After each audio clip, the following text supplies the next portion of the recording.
तो आप कब से हैं राजनीति में? मैं राजनीति में स्टूडेंट लाइफ से हूँ, क्योंकि मैं अपनी यूनिवर्सिटी में प्रेसिडेंट था ट्वाइस। और जिस साल मैं यूनिवर्सिटी छोड़ रहा था तभी मुझे चरण सिंह जी ने बुलाया, और चरण सिंह जी के तब 30 MLA छोड़ गए थे। किस साल की बात है? ये दैट इज़ 1973। तो उन्होंने कहा सतपाल देखो बेईमान, मैंने पार्टी बनाई थी किसानों की, मुझे छोड़ दिया। मेरा हाथ पकड़ के उन्होंने बड़ा इमोशनल होकर कहा कि तुम इस पार्टी को संभालो, किसानों की पार्टी है, और किसी से बात मत करो। अभी जाके मेरी मीटिंग है शाम को 5 बजे जिम खाना में, उससे पहले अनाउंस कर दो तुम मेरे साथ हो, और किसी से मत मशवरा। जैसे उन्होंने कहा था वैसे ही किया, और नेक्स्ट डे आ गया कि मैं उनके साथ हूँ। उन्होंने सारी पार्टी मुझे सौंप दी, जनरल सेक्रेटरी बना दिया। उसके बाद उन्होंने MLA लड़ाया, तो मैं 26 साल की उम्र में 74 में MLA हो गया। फिर राज्यसभा का मेंबर हुआ, 2 बार लोकसभा का हुआ, मिनिस्टर हुआ, और अब गवर्नर हुआ। तो तब से लड़ाई झगड़ा कुछ ना कुछ चलता रहता है। बट होल टाइम पॉलिटिक्स में आ गया, फिर प्रैक्टिस वगैरह नहीं कर पाया। तो कैसे थे वो चरण सिंह? चरण सिंह जी वो अच्छे थे। तो उनकी दिक्कत क्या थी कि उनको किसी भी तरह प्राइम मिनिस्टर बनने का एक सपना देखते थे वो। हाँ। तो उसमें उन्होंने इधर उधर किया, और वो कल्चर्ड, ईमानदार, बहुत स्वीट आदमी थे। बट ये मतलब हमारे जो पॉलिटिशियंस है, काफ़ी लोगों को ये हो जाती है कि बस बनना ही बनना है। हाँ, मतलब सब कुछ कॉम्प्रोमाइज़ करके बनना है। मैं आपको कह रहा हूँ, आपकी पूरी जो स्ट्रेंथ है जो किसी के पास नहीं है, वो ये है कि मुझे कुछ नहीं चाहिए। इससे सामने वाले सब खलास हो जाते हैं। बट ये होता क्यों है कि मतलब इतनी मतलब इम्पेशंस हो जाती है कि बस हर हालत में ही, मतलब काफ़ी पॉलिटिशियंस ऐसे होते हैं। आज़ादी के फ़ौरन बाद तो राजनीति एक तरह से कर्तव्य था, और लोग करते थे उसको उस तरह। फिर ये प्रोफेशन हो गया, और अब ये बिजनेस हो गया है। आप जम्मू कश्मीर में जब थे, जी, मतलब बड़ा कॉम्प्लिकेटेड टाइम था, बहुत कॉम्प्लिकेटेड। उसके बारे में आपकी क्या राय है? क्या मेरी ये राय है कि जम्मू कश्मीर को आप ज़बरदस्ती या फौज से ठीक नहीं रख सकते हैं। वहाँ के लोगों को जीत के आप कुछ भी कर सकते हैं, और वहाँ के लोग एमिएबल हैं। ऐसा नहीं कि इम्पॉसिबल है। मैंने तो देखा, मैंने उनको अपने साथ किया। आपने अंदर से डिटेल से देखा, सोल्यूशन वहाँ किस बेसिस पे आएगा? इमीडिएटली तो उनकी स्टेटहुड वापस करना चाहिए।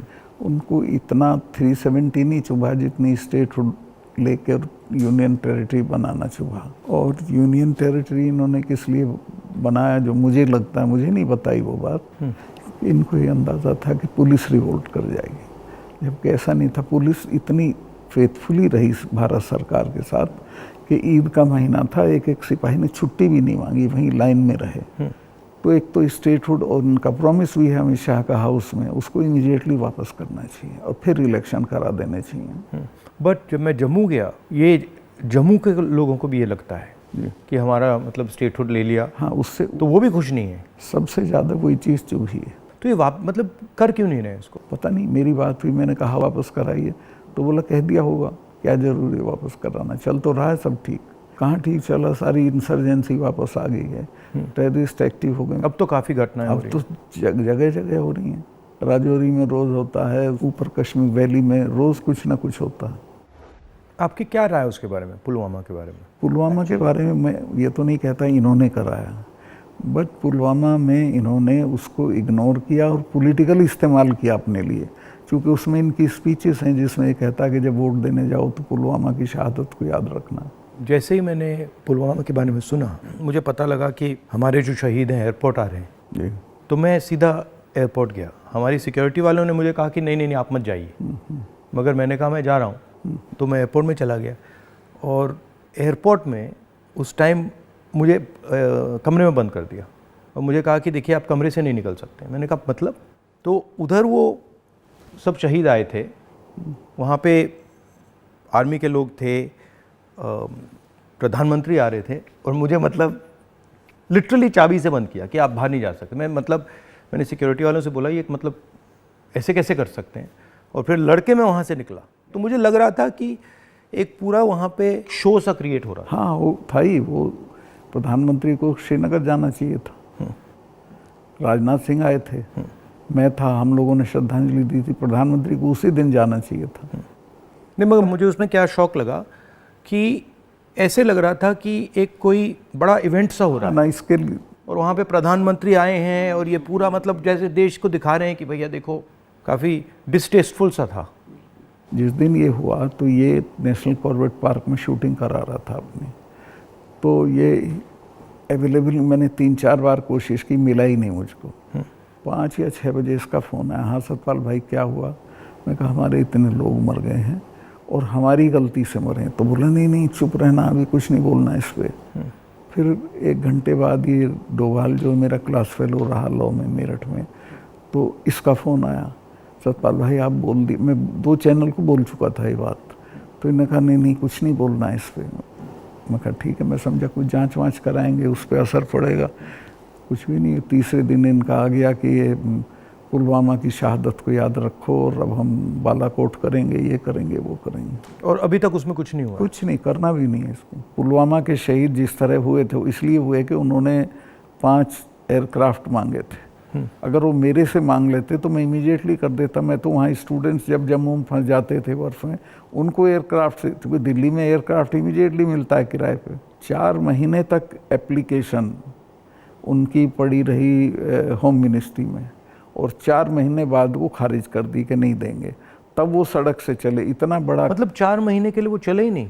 चले ही नहीं, इसलिए कि वो सड़क से चलना बिल्कुल इनसिक्योर होता है, वो उनके उसमें नहीं है सिस्टम में। 5 जहाज मांगे थे उन्होंने, वो नहीं दिए। 4 महीने तक लटकाए रखे। और तो 4 महीने के लिए क्या होल्ड पे थे? क्या होल्ड पे थे सब? मेरे सामने नहीं आई। अगर मेरे सामने आई होती तो मैं उसमें कुछ करता। That was between CRP and home ministry. लेकिन ये थी कि अटैक हो सकता है।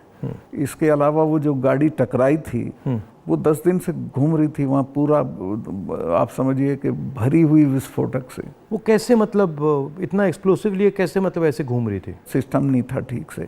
और जब मैं गया हूँ फिर पुलवामा होने के बाद, तो जो 10 किलोमीटर का स्ट्रेच है उसमें लगभग 8-10 लिंक रोड मिलती हैं। एक भी सैनिटाइज नहीं थी उस दिन। बल्कि हम तो जब अपनी पुलिस को भेजते थे कश्मीर की, तो पूरी रोड पे सिविल ट्रैफिक बिल्कुल रोक देते थे, सैनिटाइज कर देते थे, तब भेजते थे। ना हाईवे सैनिटाइज था, ना वो लिंक रोड।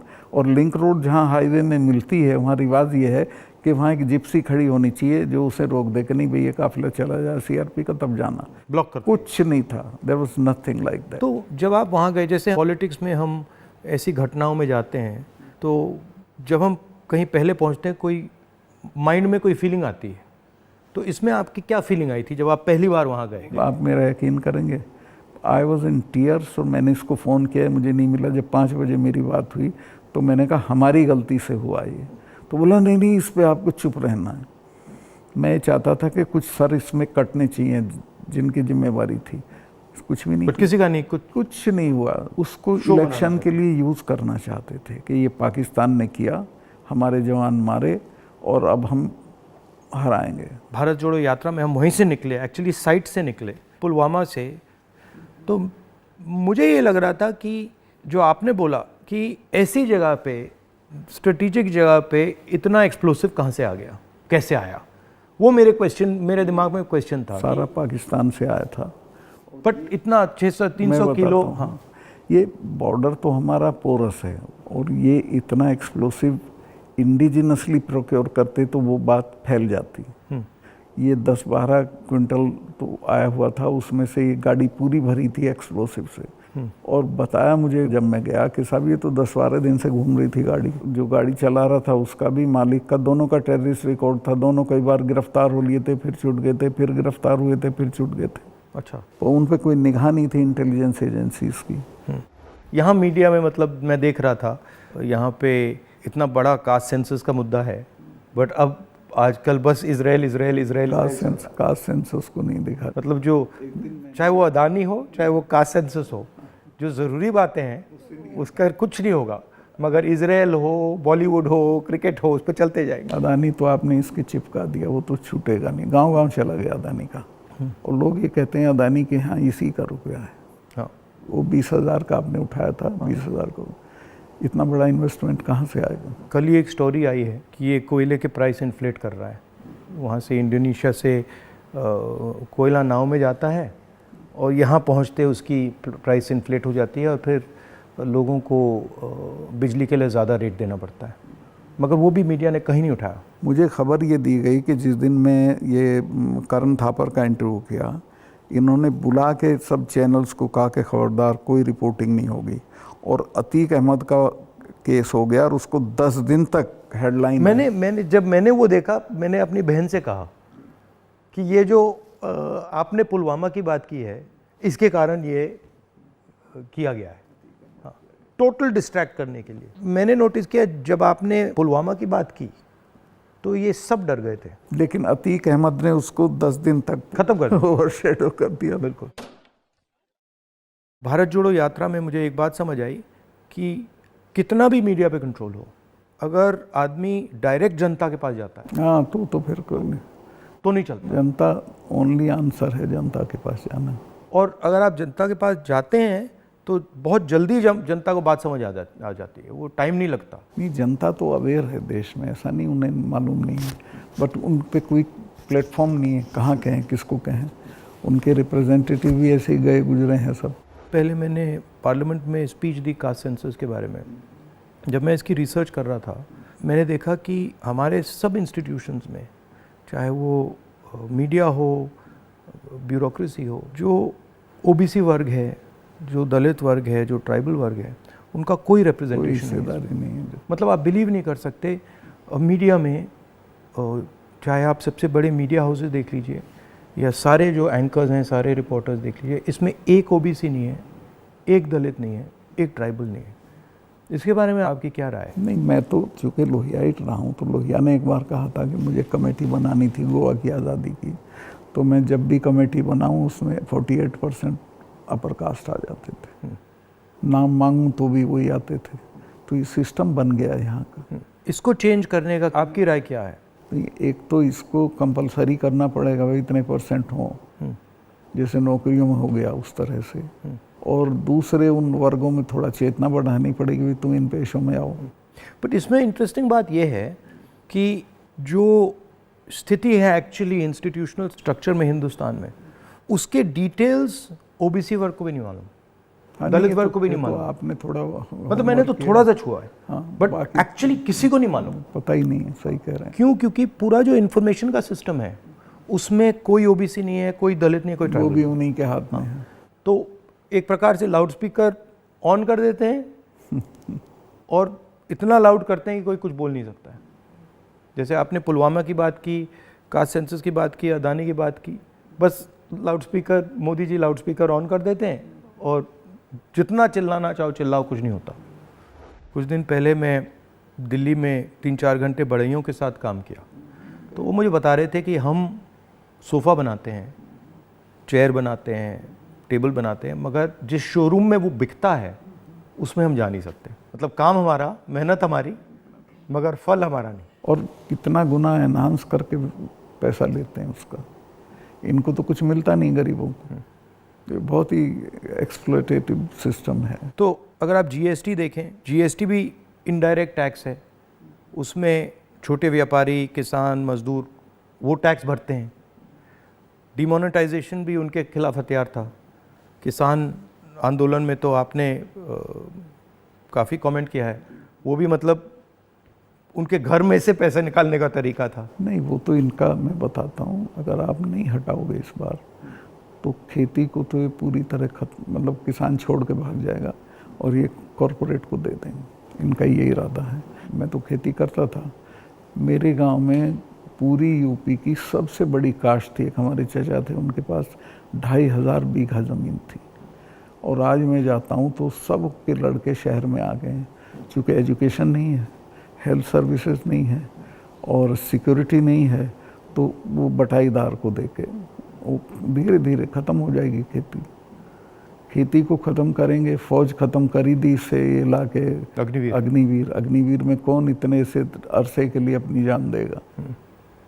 तो ये शने शने सब लोगों को, ये हर इंस्टीट्यूशन को पकड़ के ख़त्म कर देते हैं। इनकी मतलब इमीडिएटली ये, चाहे वो सेना हो, सरकार हो, ब्यूरोक्रेसी हो, इलेक्शन कमीशन, जैसे इनके हाथ पड़ता है वो अपने लोगों को बैठा के कुछ ना कुछ उल्टा। मैं आप एक स्टडी करा लीजिए, सेंट्रल यूनिवर्सिटी के जो वाइस चांसलर्स हैं पिछले 1 साल में लगे हैं, वो 100% वो हैं जिनके संघ से कनेक्शन थे। उसके बिना आप कोई नौकरी नहीं पा सकते हैं आज, और सेंट्रल यूनिवर्सिटी की तो बिल्कुल नहीं पा सकते हैं। और जो इंटर कॉलेज के प्रिंसिपल होने लायक भी नहीं थे, वो वीसी लगे हुए हैं सब जगह। मतलब इनका शिक्षा का सिस्टम नहीं रहा, अब कंट्रोल का, माइंड कंट्रोल का सिस्टम बनाने की कोशिश। आपके मुताबिक इम्प्रूवमेंट लाने का क्या तरीका है? देखिए, सबसे बेसिक सवाल है कि किसान को उसकी फसल का दाम सही नहीं मिलता है, और उसके चलते वो हर साल गरीब होता जाता है। जो एक फसल का दाम पिछले साल था, खाद का और बाकी चीज़ों का जो दाम था, उसकी तुलना में इस साल में और फ़र्क हो जाता है। तो उसकी परचेजिंग पावर हर साल कम होती चली जाती है और उसे पता नहीं चलता। ही डजंट नो कि मैं गरीब हो रहा हूँ, लेकिन वो गरीब हो जाता है क्योंकि उसके जितना एक मन गेहूं में पिछले साल खाद खरीद सकता था, इस साल नहीं खरीद सकता, इस साल ज़्यादा गेहूं देना पड़ेगा। तो वो जो उसकी परचेजिंग पावर कम होती है, उसको एहसास ही नहीं है, पता भी नहीं चलता है। तो वो तो मैंने देखा, जब पब्लिक मीटिंग्स में बताते तो कहते हैं हमें तो पता ही नहीं था ये। मैं कहा भाई तुम्हें पता ही नहीं, तुम गरीब हो रहे हो। तो उन्हें सुन के बुरा लगता है। फिर मैं समझाता हूँ, बताओ पिछले साल इतने गन्ने में कितना सामान खरीदते थे, इस साल कितना खरीदते हो। तो सबसे पहले है कि जो पैरिटी ये है एमएसपी, इसको लागू करना चाहिए। एमएसपी में ये नहीं कि सरकार सारी फसलों का एमएसपी दे, लेकिन एमएसपी करने से बाज़ार गिरेगा नहीं। और एमएसपी है इसलिए कि बाज़ार एक ख़ास जो आपने दाम तय किया उससे नीचे गिरेगा तो सरकार इंटरवीन करेगी। और ये पंडित जी के ज़माने से जो नागपुर सम्मेलन में जवाहरलाल जी ने कराया था ये, कि हम इंटरवीन करेंगे और ख़रीद लेंगे। तो एमएसपी का लागू होना बहुत ज़रूरी है। और एमएसपी पे इन्होंने किसानों से धोखा किया। जब किसान कानून वापस लिए तो कहा था हम एमएसपी करेंगे, और आज तक नहीं किया। वो क्यों नहीं किया? क्योंकि अडानी ने बड़े बड़े गोदाम बना दिए, फसलें एक दाम पे खरीद ली, अगले साल उनके दाम बढ़ जाएंगे, वो बेचेगा।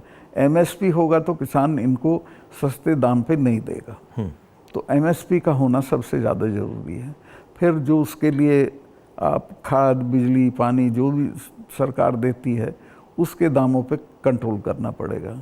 वो बेतहाशा ना हो, ताकि वो जो मैंने बताया जो फ़र्क रहता है खरीद बेच का, वो ना हो।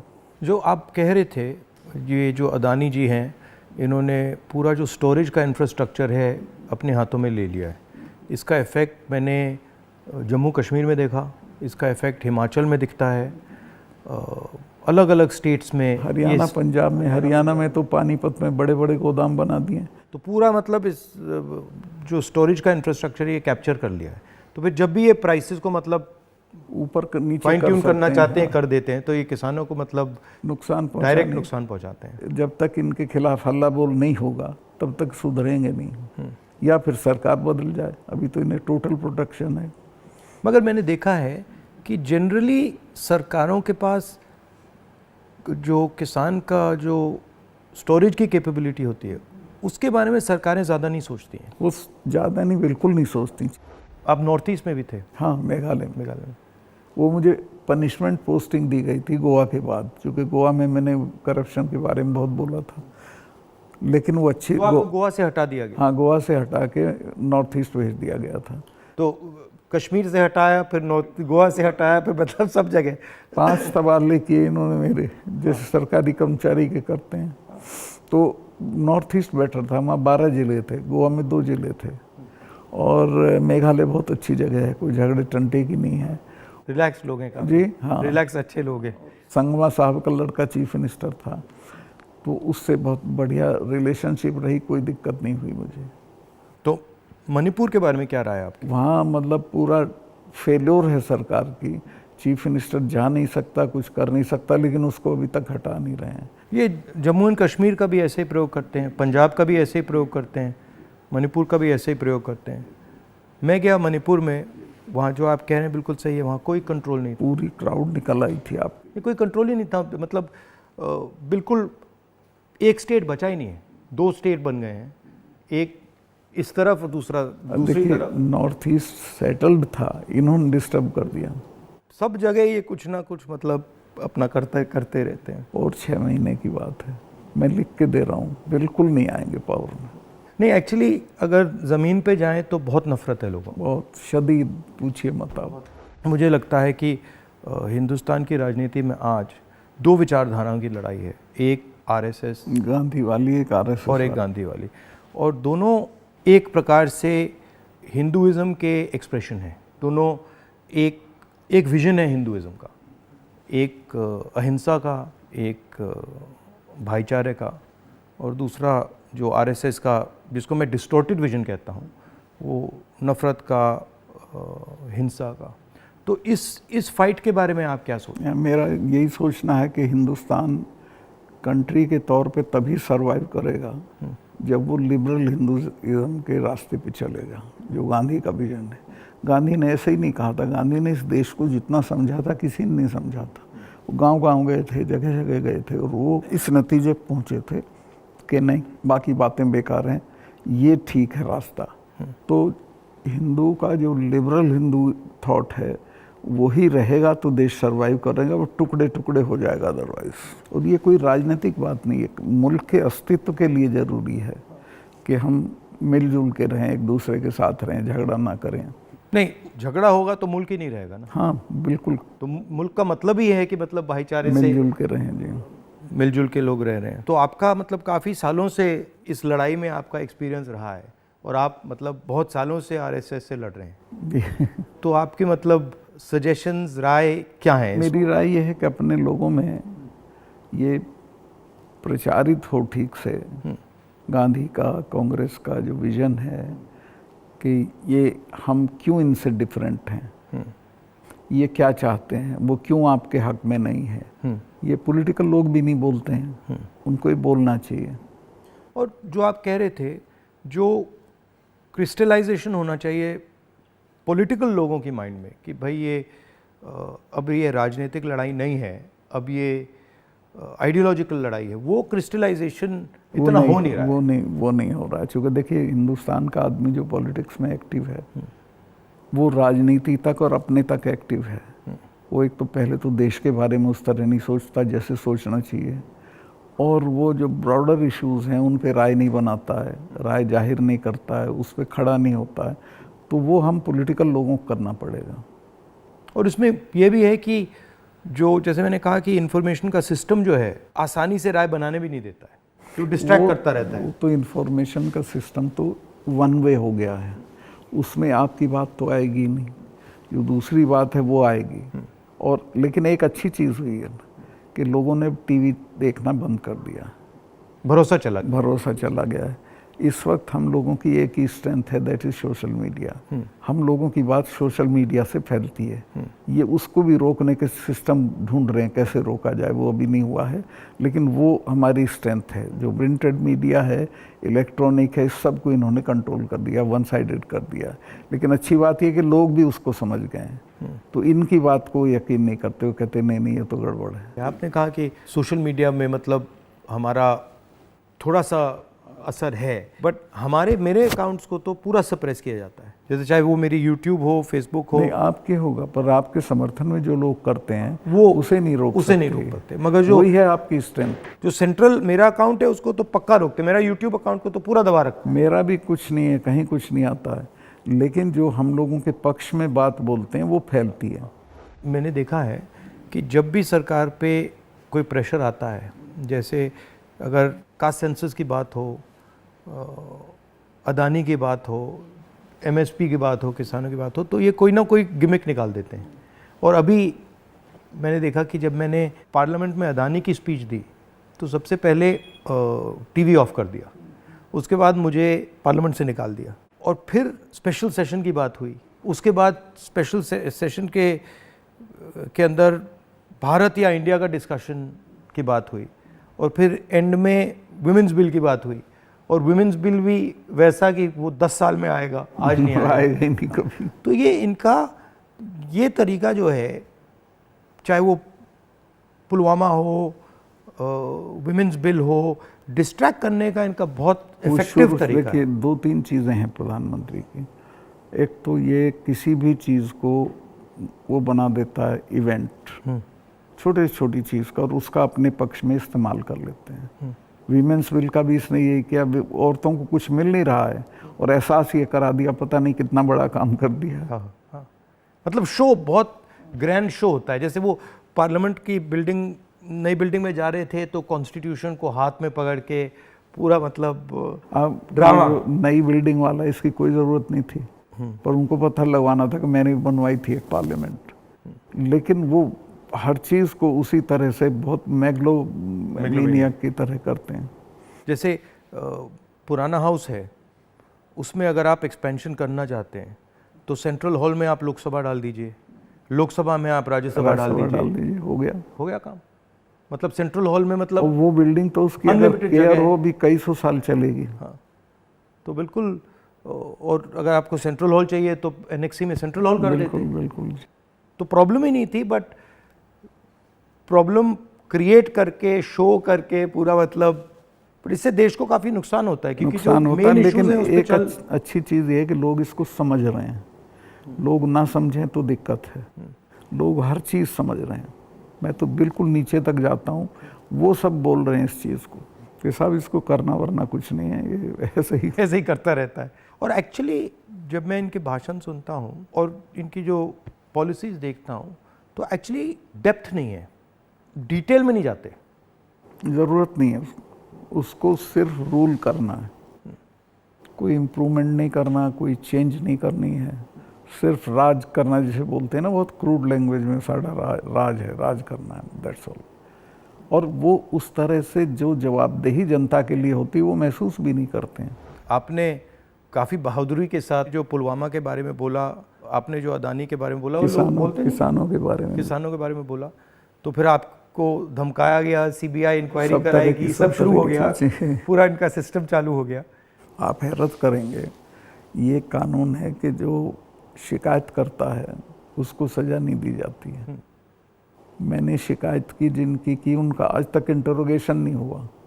मेरे यहाँ 3-3 बार आ गए, मेरे स्टाफ के लोगों के फ़ोन ले गए सीबीआई वाले। मैंने कहा भाई तुम कुछ कर लो, मेरा कुछ नहीं बिगाड़ सकते, मैं तो फ़कीर हूँ, मेरे बिना कुछ है। तो तंग आ गए वो, लेकिन करना पड़ा। फिर यही कहते थे लास्ट में, साहब नौकरी कर रहे हैं मुकदमा। वो मुझे भी यही कहते थे कि भाई आप छोड़िए, मतलब हमें दबाया जा रहा है, हमें करना पड़ रहा है, इसमें कुछ है नहीं। उनकी भी मजबूरी है, क्या करें। हम बात कर रहे हैं तो इसके बाद में आप पर भी थोड़ा आक्रमण करेंगे। जब भी हम किसी से बात करते हैं एकदम आक्रमण शुरू हो जाता है उन पे। हाँ, नहीं करेंगे, मेरे पे तो करते रहते हैं, ज़्यादा दिक्कत नहीं, आपको कोई फर्क नहीं पड़ता। थैंक यू, बहुत अच्छा लगा, हमें बहुत अच्छा लगा, थैंक यू।